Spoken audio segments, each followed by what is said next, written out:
سائلة من مستغانم تقول: أنا متزوجة من رجل من وهران، وقد أنعم الله تعالى علينا ب5 من البنات، وزوجي يعمل في التجارة، ولذلك فهو يسافر كثيرا خاصة إلى دول الجوار، وقد بلغني أنه تزوج من امرأة تونسية، كما اتصلت بي زوجته من المغرب وأخبرتني أنه تزوجها لما سافر إلى المغرب منذ 7 سنوات. انصحني سيدي ماذا أفعل؟ والله يا أختي واش نقول لك لهذا الراجل؟ هذا راجلك يبان باللي يأمن بالوحدة المغاربية، اتحاد المغرب العربي.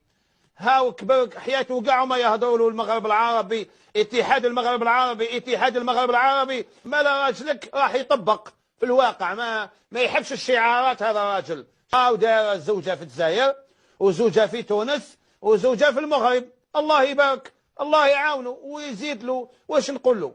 وشنو ماهوش دار اتحاد المغرب العربي كاملا؟ يزيد واحدة من ليبيا، ننصحه يزيد واحدة من ليبيا، وهكذا راهو دار اتحاد المغرب العربي كله ان شاء الله، ويكون حقق احلام الرجال الكبار والابطال والزعماء والعلماء اللي من بكري هما يدعيو الى اتحاد المغرب العربي. هاو دوكا اولادك عندهم خاوتهم في المغرب، عندهم خاوتهم في تونس، وان شاء الله يولي يزيد عندهم خاوتهم في ليبيا.